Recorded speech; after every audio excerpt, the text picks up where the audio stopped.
The explosion consumed the facility in a roaring inferno, a collapsing monolith of fire and debris. The force of the blast sent shockwaves rippling through the storm, tearing through the wasteland with violent energy. Zan and Ktharis barely made it through the hangar doors before the entire structure imploded. They tumbled onto the scorched ground as a shockwave washed over them, heat singing their backs. Coughing, bruised, but alive, Zan pushed himself up on shaking arms. Ktharis lay beside him, motionless. "Ktharis," he gasped, crawling toward the alien. Its fur was matted with dust, its chest rising and falling in shallow breaths. For the first time, it looked vulnerable. Ktharis' eyes fluttered open. "You are persistent." Zen let out a breathless laugh. "That's humanity for you." Above them, the Emperor's gunships hovered uncertainly, their pilots witnessing something impossible, something their history had never prepared them for. The monster of legend had not destroyed its captor. It had protected him. It had chosen freedom not through bloodshed, but through trust. Then the comms crackled. "Human," came the Emperor's voice, unreadable and edged with something almost like awe. "You have done the impossible. The creature lives. You live. The stars will remember this." Zen exhaled. "So what happens now? You kill us anyway." A pause. Then, "No. This changes everything." The ships pulled back, their weapons dimming. Then, one by one, they turned and left, vanishing into the storm. Zen turned to Ktharis, who sat up, watching the retreating fleet. "They feared me for so long, but perhaps they should have feared you more." Zan smirked. "Not fear. Respect. Maybe even something better." Ktharis studied him. Then, slowly, it extended a clawed hand. Zan grinned and clasped it. Flesh to fur, human to legend. Somewhere, beyond the veil of the storm, a new story was being born. Centuries passed, empires rose and fell, but one phrase remained whispered among the stars. Words spoken in defiance, in hope, in unbreakable will. "Human, don't stop." The first time Lieutenant Elias Vance heard about the cell, he thought it was a joke. An alien cat? Locked away for over 3 millennia? It had to be some kind of military prank, the kind commanders played on new recruits to test their gullibility. But when the Emperor himself handed him the sealed orders, his doubt turned to cold certainty.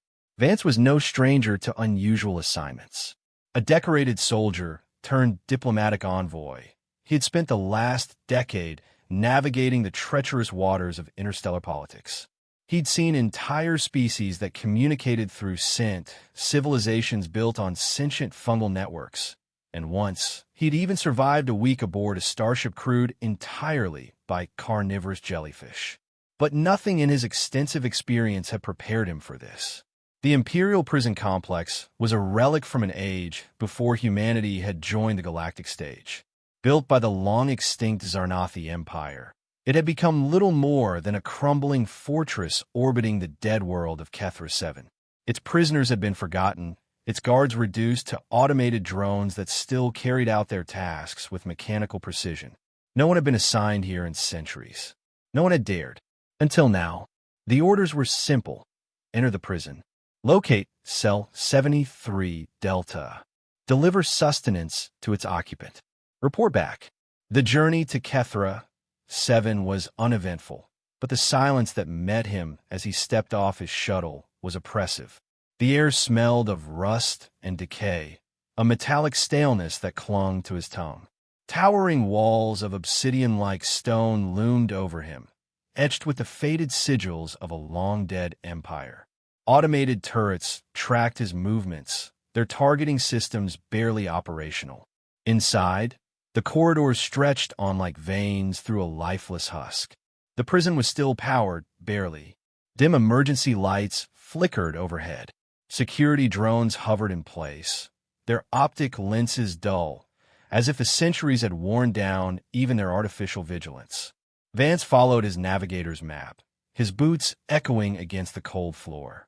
Cell 73 Delta was at the very bottom of the structure, deeper than any holding area should have been. By the time he reached it, he had the distinct impression he was walking into a tomb. The cell door was different from the others. reinforced with layers of interlocking energy barriers, surrounded by crumbling warning signs in over a dozen alien languages. Even without translating them, Vance understood their meaning. Do not open. He hesitated. What could possibly justify this level of containment? What kind of creature was inside? He had read the reports, or at least what little was available. The prisoner had been locked away 3,821 years ago. No records remained of who had put it there or why. Vance took a deep breath and overrode the security panel. The barriers flickered and died. The door groaned open. The chamber beyond was vast, its walls lined with intricate carvings that pulsed faintly, alive with ancient energy. And in the center, curled atop a raised platform, lay the prisoner. It was a cat, or at least it looked like one. Sleek, black fur, piercing golden eyes that regarded him with an intensity that sent a shiver down his spine. But there was something wrong, something profoundly unnatural about the way it moved. It unfolded itself with liquid grace, muscles rippling like waves beneath its fur, as if its very existence bent the rules of biology. You're late. The words weren't spoken. They appeared in his mind, a foreign voice slipping effortlessly into his thoughts. Vance stiffened. His voice caught in his throat. You can speak. The creature tilted its head, the slow, deliberate motion of a predator assessing its prey. I could do many things. Vance forced himself to maintain eye contact. He had faced warlords, assassins, and genetically enhanced killing machines. He would not be intimidated by a cat, even an ancient, telepathic one. He lifted the containment case he had been given. I was sent to feed you. The cat's ears flicked. Interesting. And what, I wonder, do they think I eat? Vance hesitated. The sealed container held nutrient blocks synthesized from a variety of protein sources. The kind of emergency rations designed for creatures of unknown biology. He set it down and stepped back. The cat regarded it for a long moment before finally stepping forward. It moved silently, as if the ground itself bent to accommodate its weight. A single clawed paw pressed against the case, and the entire thing disintegrated into dust. Vance tensed, hand instinctively reaching for his sidearm. The cat sighed. I do not require food. I require freedom. Vance exhaled, steadying himself. That's not why I'm here. A flicker of amusement passed through the creature's gaze. No, not yet. The words lingered, heavy with implication. Vance didn't like what they suggested. Before he could respond, his comm unit crackled to life. Static filled his earpiece, followed by a distorted voice. Lieutenant, status report. Do you copy? Vance pressed a hand to his ear. I'm here. The prisoner is... He hesitated, glancing at the feline figure. Stable. The cat smiled, revealing teeth that were just a little too sharp. For now. Vance's stomach twisted.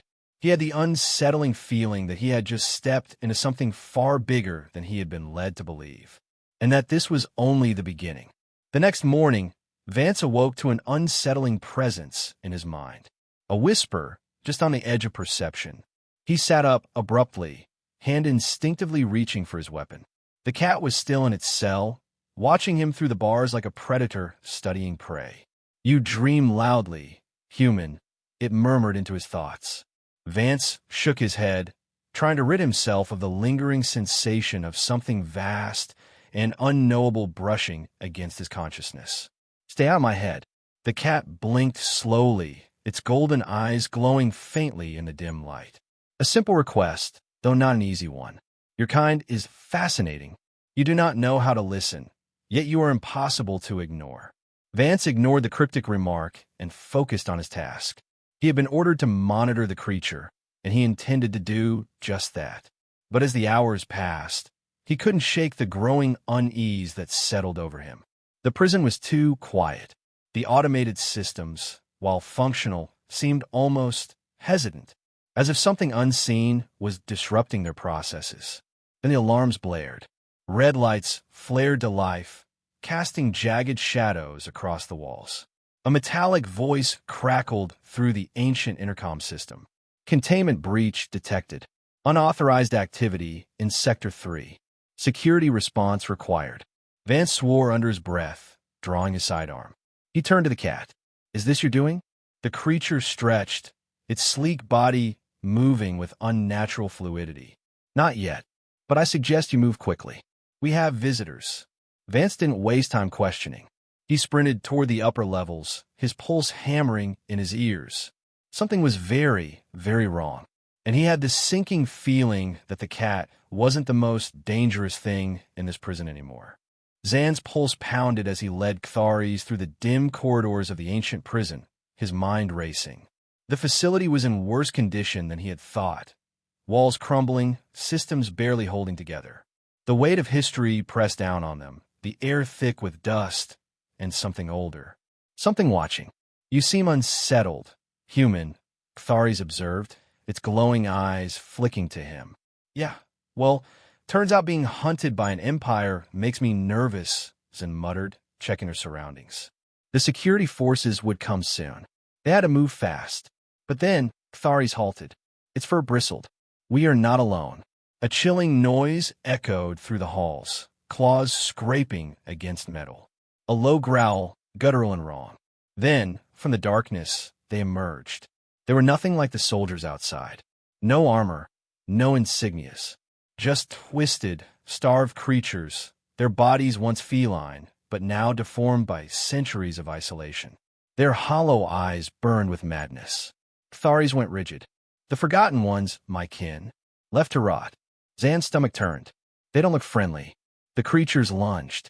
Zan fired his pulse pistol, but they were fast, impossibly so. Claws slashed through the air as he barely dodged. Ktharis moved like a phantom, its body twisting unnaturally, avoiding every attack. But they were outnumbered. One of the creatures pinned Zan to the ground, its breath rancid, eyes empty of reason. Just as it struck, Ktharis intervened. A single flick of its wrist, and the creature was blasted back by an unseen force. It hit the wall with a sickening crunch. The others hesitated. Ktharis stepped forward. You were forsaken, it said, voice heavy with sorrow. But I am not your enemy. A moment of stillness. Then, a terrible realization washed over Ktharis' face. They do not understand. They have been lost for too long. The creature snarled and attacked again. Go, Ktharis commanded. Find another way. Zan hesitated, but there was no time. He ran, the echoes of battle ringing in his ears. He didn't look back. By the time he reached the control center, he was breathless and covered in sweat. He slammed his hands onto the terminal, desperate to override the lockdown. Behind him a sound, not a growl, not claws, a slow, deliberate footstep. Zan turned and froze. The Emperor stood there, flanked by heavily armed guards. His presence was suffocating, his golden armor gleaming even in the dim light. He smiled. Human, he said, his voice a silken threat. You have done well to make it this far. But now you will die. Zan swallowed hard. The real fight had just begun. The corridor leading to the cell trembled with the deep, resonant hum of the station's ancient power core. Each step Isaac took felt heavier, the weight of the unknown pressing against his chest. The door he had just unlocked stood ajar, its edges glowing faintly with dissipating containment energy. Beyond it, the darkness was absolute. The moment stretched. Then movement. A shape uncoiled from the shadows, sleek and sinuous, its fur like liquid metal reflecting the dim emergency lights. Two slitted eyes, burning with an eerie golden luminescence, locked onto Isaac with unnerving precision. The alien cat, this myth, this specter of terror, stepped forward, and Isaac felt the sheer weight of those 3,821 years settle in the gaze that met his own. But what struck him wasn't hostility. It was something far worse. It was intelligence and hunger. Isaac barely had time to react before the creature moved. One moment it was standing before him, the next, it was a blur of motion. A low, reverberating growl filled the air, not like any feline sound he had ever heard before. It was deeper, layered like multiple voices speaking at once. His instincts screamed at him. He dove to the side, rolling into a crouch, his pulse hammering in his ears. The cat landed gracefully where he had stood, its tail flicking once. It had been testing him. Isaac slowly rose, hands open, palms facing outward.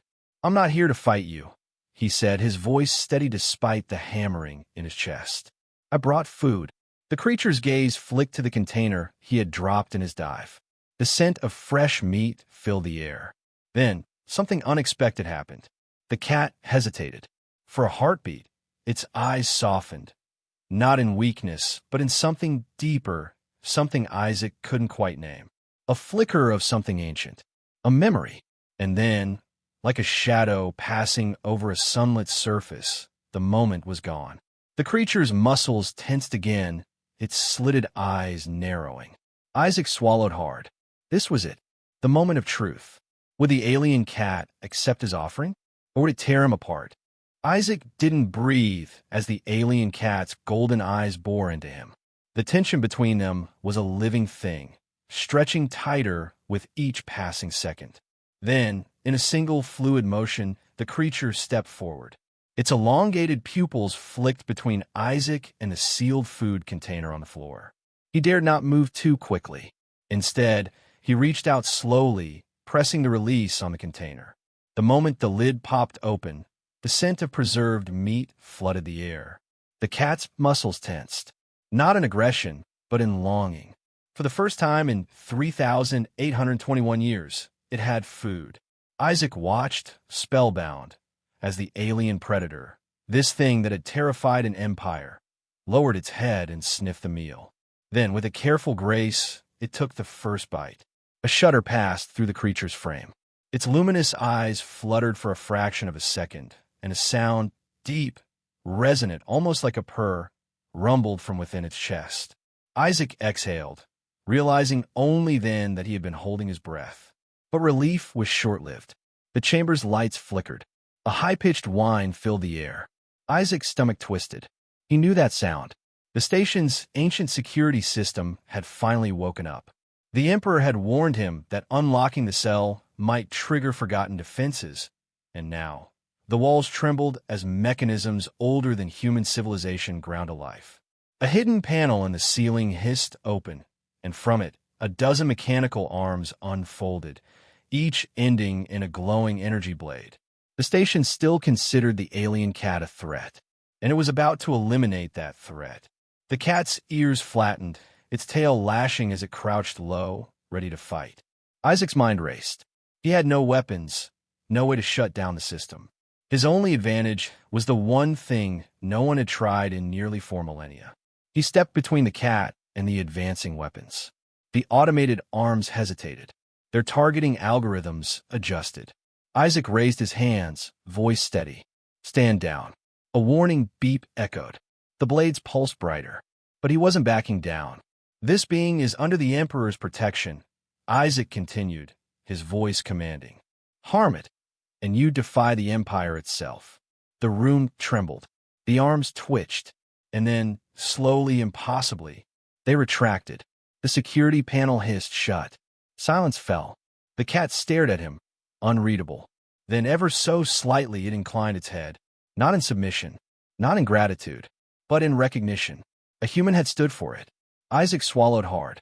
He had just rewritten 3,821 years of history. But he had no idea what came next. The station's silence was no longer hollow. It was expectant. Something had shifted in the air, something old and unseen. Isaac could feel it in his bones. The alien cat stood motionless, golden eyes locked onto him. For the first time since stepping into this forsaken chamber, Isaac truly understood. This wasn't just a predator. It was a prisoner. For 3,821 years, the universe had feared what it might do if freed. But in all that time, not a single being had stopped to ask, what had been done to it? Isaac broke the silence. "We need to leave." The cat didn't move. It was still studying him, still deciding. And then, with the grace of something ancient and regal, it stepped forward, past the shattered remains of its containment, past the long-dead security systems. And beside him, the doors slid open. Beyond them, the station stretched out, vast, empty, waiting. Isaac took the first step. The cat followed. The calm in his ear crackled to life. The Emperor's voice was sharp. "Isaac, what have you done?" Isaac glanced at the feline shadow moving at his side. He thought about the fear, the myths, the centuries of isolation, and he knew his answer. "I fed it." A sharp inhale, and Isaac reached the docking bay, the cat's presence a steady pulse beside him. The stars beyond the airlock felt different, wider, full of untold possibilities. He exhaled, and now we see what happens next. Centuries would pass before the galaxy fully understood what happened that day. Some records would be lost, some would be rewritten, but one thing remained, whispered among the stars. The day humanity defied fear, and the day something far older chose to walk beside them.